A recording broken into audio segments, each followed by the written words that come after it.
Et nous voulons rendre grâce à Dieu de ce que Dieu a commencé. Amen, amen. Nous avons la ferme conviction que Dieu, ce que l'Éternel a commencé lui-même, il amènera sa nom. Amen.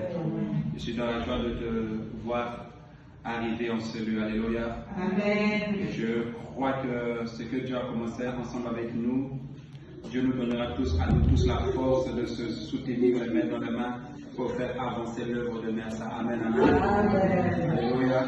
Est-ce que quelqu'un croit à cette parole? Amen. Acclame Jésus-Christ.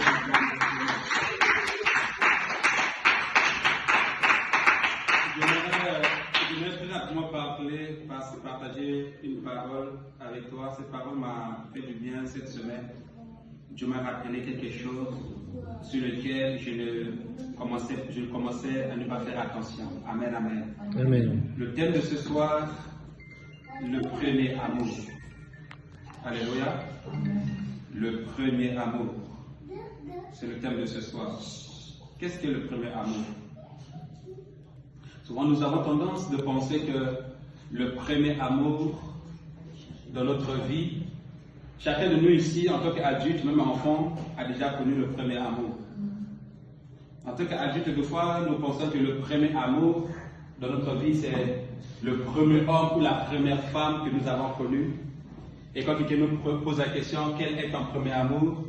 Tu peux dire, ah, mon premier amour, ça a été telle personne. Mon premier amour, ça a été telle personne. Mais en réalité, le premier amour, ce n'est pas la première personne que tu as connue. Le premier amour, ce n'est pas le premier homme que tu as connu. Non. Selon la Bible, le premier amour, en réalité, le premier amour, ce n'est pas la personne que tu as connue premièrement dans ta vie. Non. Vous imaginez un peu si on prend une femme de force, on lui donne à un homme. Vous voyez, on la prend de force, on lui donne à un homme. Quand tu poses la question à cette femme, tu lui dis, est-ce que c'est ton premier amour? Elle te dira non. Par contre, elle te dira, c'est mon premier mari. Jusqu'à ce qu'elle va tomber dans les bras de ce qu'on appelle premier amour. Donc en réalité, premier amour veut dire la personne que tu as aimée plus que les autres. La personne qui a été venue en réalité prendre la place réellement dans ton cœur. C'est celui-là qui est ton premier amour. Cette personne où tu ne peux pas l'oublier toute ta vie. Cette personne où même tu es capable de faire des sacrifices pour elle. C'est ça ce qu'on appelle le premier amour. Et malheureusement, ce soir, Dieu est en train de nous rappeler quelque chose que Dieu a une plainte. Dieu se plaint parce que nous les humains, nous avons oublié le premier amour. Amen, amen. Nous voulons lire le livre de Jérémie chapitre 2, verset 2. La Bible dit, va et crie aux oreilles de Jérusalem, ainsi parle l'Éternel. Je me souviens de ton amour lorsque tu étais jeune, de ton affection lorsque tu étais fiancé, quand tu me suivais au désert, dans une terre inculte. Amen, amen. Amen. Dieu se plaint du premier amour lorsque nous l'avons connu. Vous savez, une personne qui a vu des marabouts dans sa vie, lorsqu'il connaît Dieu, Dieu n'est pas son premier. En réalité, Dieu ne devait pas être son premier amour. Mais Dieu se place comme premier amour parce que Dieu sait qu'il doit être le premier amour dans notre vie. Et la question de ce soir est que, est-ce que toi qui es enfant de Dieu, est-ce qu'en ce moment où nous parlons, Dieu est le premier amour dans ton cœur? Dieu se plaint parce que Dieu s'est rendu compte que ses enfants, qu'il l'aimait avant, qu'il le plaçait avant toute chose, ces enfants qui étaient prêts à faire des sacrifices, ces enfants qui priaient ne sont plus comme avant. Amen, amen. Et la Bible dit, Dieu dit à Jérémie, va en Israël, va crier à leurs oreilles, va leur dire, ainsi parle l'Éternel, je me souviens de ton amour lorsque tu étais jeune. Et lorsqu'on parle de lorsqu'on était jeune, la Bible nous fait comprendre que lorsque tu avais la vigueur, la force, lorsque tu étais jeune, combien de personnes aujourd'hui ont gardé leur premier amour envers Dieu? Si Dieu ouvre son calendrier, si Dieu ouvre son agenda, est-ce que Dieu te trouve réellement la place où tu étais avant? Dieu se plaît de nos jours, car nous n'avons plus l'amour que nous avons pour Dieu. Même lorsque nous partons jeûner, c'est pour une raison principale. Lorsque nous manquons quelque chose, nous jeûnons. Lorsque nous avons besoin de quelque chose, c'est en ce moment-là que nous partons voir Dieu. Mais en réalité, avant, lorsque nous avons cru à Dieu et que nous avons le premier amour, on était capable d'aller jeûner même sans raison. On était capable de rester à genoux pendant 2 heures de temps. On était capable de prier pendant 3 heures de temps sans se rendre compte. On était capable, quelqu'un demande de télé parce que c'est l'heure de prière. On était capable de marcher à pied pendant 50 km parce que nous devons aller à l'église. Combien de personnes ont encore cet amour vers Dieu? Est-ce que tu parles devant Dieu parce que tu as besoin de quelque chose, ou soit tu parles devant Dieu parce que tu sais que c'est Dieu qui me protège, même si je n'ai aucun sujet, mais ce jour je dois être devant le Seigneur. Même pendant le jour de nos anniversaires, au lieu que cet anniversaire devienne une action de grâce, cet anniversaire devient une gloire de Satan. Nous prenons un rendez-vous et nous allons quelque part et nous sommes en train de boire, nous sommes en train de crier, nous oublions même de dire merci d'abord. As-tu encore le premier amour? Amen, amen. Amen. Dieu se plaît, Dieu dit à Jérémie, va en Israël, va leur dire, je me souviens de ton premier amour, je me souviens de ton amour, lorsque tu étais capable de jeûner et secouer toute ta maison, lorsque tu étais capable de refuser de manger toute la semaine, lorsque tu étais capable de marcher pendant, alléluia, 20 km pour aller parler de Dieu à quelqu'un, je me souviens de ça, mais mon cœur a mal, parce que maintenant je ne te vois plus. Est-ce que ton rendez-vous d'époque, le rendez-vous que tu avais avec Dieu, est-ce que tu le respectes encore? Toi qui étais capable de dire aujourd'hui, ah j'ai dit je dors au salon, car je sens dans mon esprit que je dois prier. Et la Bible nous dit ceci, ainsi parle l'Éternel, je me souviens de ton amour lorsque tu étais jeune, de ton affection lorsque tu étais fiancé. Vous savez, lorsque une personne vient de fiancer une fille, personne ne peut l'arrêter. L'amour la brûle tellement. Ils peuvent rester au téléphone de 23h jusqu'à 5h du matin. Je sais de quoi je parle. Amen, amen. Amen. Ils ne voient pas le temps passer. Ils ne se gênent pas. Ils pouvaient rester au téléphone là. Il dit à sa copine, rapproche. Non, c'est toi qui dois m'approcher. Mais rapproche, c'est toi qui dois m'approcher. Ça t'est déjà arrivé qu'à la maison, elle vient te voir, tu l'accompagnes devant chez elle, et elle te raccompagne encore devant chez toi, et tu la raccompagnes encore devant chez elle pendant que... Alléluia! Amen. Est-ce que quelqu'un me comprend cette nuit? C'est cet amour que Dieu nous demande. Je dis, l'amour quand tu étais comme fiancé devant moi, car je suis ton époux, toi qui étais capable de dire ceci que mon téléphone cette nuit va fermer jusqu'à 2 jours parce que je suis devant Dieu. Combien de personnes sont capables de jeûner en fermant leur téléphone? Vous savez, le premier jeûne de notre jour, de nos jours, le premier jeûne, ce n'est pas de prière, le premier jeûne, c'est d'arriver à avoir la capacité de te déconnecter sur le réseau pendant une journée. Si tu arrives à te déconnecter sur WhatsApp, à déconnecter sur Facebook, à déconnecter sur les réseaux sociaux pendant une journée, tu as gagné.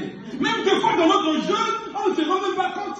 Ça m'est déjà arrivé, même pas plus longtemps. Hier, j'étais en train de jeûner et je ne m'étais même pas rendu compte que j'étais sur Facebook. Je ne me suis même pas rendu compte à quel moment j'étais sur Facebook. C'est parce que je tombe sur une vidéo qui me rappelle que je dois me tuer au jeûne.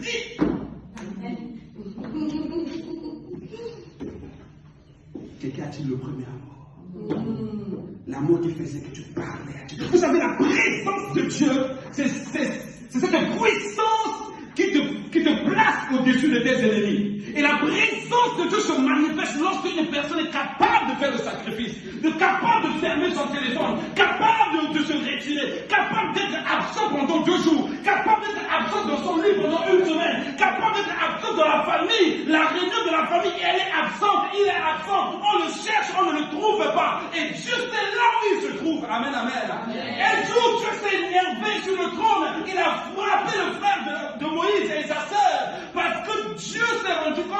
Moïse était sur la montagne en train de prier et la famille en train de critiquer. Amen, amen. Et la Bible dit, Dieu dit à Moïse, j'ai frappé ton frère et ta soeur parce qu'ils t'ont critiqué. Parce que Moïse était sur la montagne en train de prier.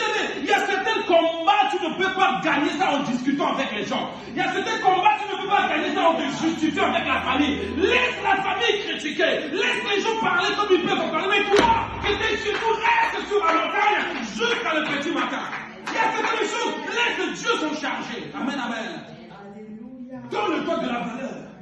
Oublie ceux qui parlent de toi. Mais laisse que Dieu gère ton cas. Amen, amen. Amène ton dossier devant Dieu. Combien de personnes amènent leur dossier devant Dieu? Seigneur, je sais que toi aussi tu es au courant. Mais je ne m'aimerais pas répondre. Avant qu'eux ils parlent, la Bible dit Dieu sent dans le cœur le rein. Ça veut dire qu'avant même que la personne ne critique, Dieu savait déjà son cœur. Mais tu n'as pas besoin d'aller le voir. Avant même qu'elle parle de toi, Dieu savait déjà son cœur. Mais toi, avant que ça arrive, Dieu était déjà au courant. Mais pourquoi tu pars informer quand Dieu, laisse ça derrière toi. Arrête, va sur la montagne. Gère avec Dieu. Amen, amen. Je me souviens, lorsque tu étais dans cet amour. Vous savez, être rétrograde ne veut pas dire quitter l'église. Tu peux être à l'église, mais tu es déjà rétrogradé. Selon Dieu. Parce que Dieu savait qu'avant tu jeûnais 2 jours par semaine. Dieu savait qu'avant, alléluia, tu étais capable de lire la Bible pendant 2 heures du temps. Avant même tu dors, à un moment donné, le sommeil quitte tes yeux parce que tu as envie de parler avec Dieu. Mais quand il n'y a plus ça, en réalité tu es déjà rétrograde. Alléluia. Est-ce que quelqu'un me comprend? Est-ce que quelqu'un me comprend? Amen. Dieu se plaint sur le trône. Vous savez, la France est dans une dimension d'obscurité. Poussée. Poussée où tu fermes les yeux un peu sur la prière, c'est fini pour toi. Au moment où tu vas ouvrir les yeux, tu te dis waouh, qu'est-ce qui s'est passé? C'est passé vite. Ici en France, les jours sont comptés par 2. On a pu se compter par 1. Tu fermes les yeux lundi, tu ouvres les yeux, il est déjà mercredi. Alors accroche-toi à Dieu. Accroche-toi. Mais j'aimerais vous parler de quelque chose avant qu'on puisse aller dans la prière. Je me suis levé ce matin un peu partout au travail. Quand on prie et qu'on dit Seigneur, ouvre mes yeux, il faut avoir la capacité de sustenter. Après avoir, lorsque Dieu te fait montrer les choses. Ces derniers temps, je prie beaucoup du Seigneur, délie mes yeux. Car la Bible dit dans le livre d'Ésaïe que chaque matin, tous les matins, tu ouvrais les yeux d'Ésaïe pour voir les choses. Ouvre mes yeux. Que je puisse comprendre dans quelle situation, dans quelle guerre exerce les mains au combat. C'était ma prière ces derniers temps. Je me lève à 2 heures du matin, je monte dans ma voiture. Je démarre la voiture, je sors sur la route comme ça. Quelques mètres au rond-point. J'arrive au rond-point. J'ai oublié de fermer ma ceinture, la voiture signale, je ferme ma ceinture. Au moment où je ferme ma ceinture, je soulève ma tête. Je regarde un géant en moi. C'est pour la 2e fois que je vois ces choses. Un géant en moi, habillé d'une tunique rouge jusqu'à ce qu'il y a 2 heures du matin. Oh, il était là, il ne pouvait pas me regarder. Il était là devant moi. En ce moment, je vais prendre à droite et je vais regarder. Et Dieu me dit, regarde, celui qui commande ta vie. Vous imaginez si je n'étais pas dans la prière? Est-ce que je serais en vie? Est-ce que je pouvais parler? Non. Bien-aimé, la nuit n'est pas faite pour dormir. La nuit, c'est le jour de combat. Le jour, le jour est donné pour les activités. Mais la nuit est donnée pour gagner des combats. À un moment donné, arrête le sommeil. Le combat de l'avenir de tes enfants doit être gagné dans la nuit. Bien aimé, pendant que tu dors, il y en a qui font des jeûnes pour que les enfants deviennent des délinquants. Vous savez ça? Le monde du ténèbre, il refuse de manger, faire des sacrifices, arriver au rond-point, prendre des choses. Faire au rond pour que tous les enfants qui passent par là puissent perdre leur avenir. Et si tu sanctifies pas tes enfants, quand tu dors le matin, tu sors. Tu passes pour toi, mais tu sais pas ce qui s'est passé là. Alléluia. On a lavé toute la famille, on a dit mal chose de toutes nos familles. Allez, rends-moi. Et quand tu ne pries pas, tu passes. Bien-aimé, il est temps de prier. Amen. Alléluia. Amen. Il est temps de prier. Amen. Amen, amen. Amen. Dieu veut que nous puissions s'approcher de lui chaque jour. Il dit, comme tu étais fiancé, et la fin me dit, quand tu me suivais au désert, quelqu'un me dit désert. Désert. Lui arrive. Il n'y a pas l'eau. Il n'y avait pas les habits. Il n'y avait pas à manger. Mais tu ne te plaignais pas. Vous savez, quand je vois aujourd'hui dans ma maison, il y a le frigo, il y a le congélateur, j'ai le permis, j'ai la voiture. Et que souvent je me plains, je dis, mais quelque chose ne va pas. Mais quelque chose ne va pas en réalité. Hier, au pays, je marchais 50 km pour aller parler de Dieu. Et arrivé là-bas, on me donne même des tubercules qui n'avaient même pas de sel. Je mangeais avec joie. Je parle de Dieu, je rentre à la maison. Aujourd'hui, 10 euros, je me plains. Il y a un problème. Il y a un problème. Revenez au premier amour de Dieu. Dieu fait les grandes choses, mais il attend que les gens se lèvent. Il attend que les personnes se lèvent. Même à travers ta prière, les familles vont se réconcilier. À travers ta prière, Dieu va guérir les familles séparées. À travers ta prière, Dieu va guérir les personnes brisées. Dieu a permis que tu passes par là pour sentir comment est-ce qu'on brise le cœur d'une femme. Ton cœur a été brisé, non? Oui. Dieu veut que tu puisses comprendre pour que tu puisses prier pour ceux qui ont le cœur brisé. Tout ce qui nous arrive est un sujet pour nous devant Dieu.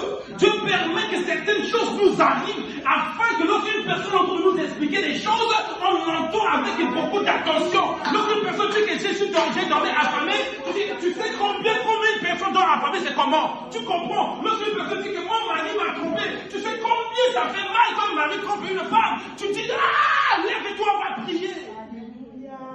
Est-ce que quelqu'un me comprend cette nuit? Ta circonstance, c'est une préparation pour sauver des vies. Ta situation, c'est une préparation pour transformer les familles. Ta situation, c'est une transformation pour changer des vies. Ne te plains pas, il est temps. Amen, amen. Ce message, c'est un enseignement, mais nous allons nous arrêter. C'est quelqu'un me comprend. Je vais acclamer le Seigneur.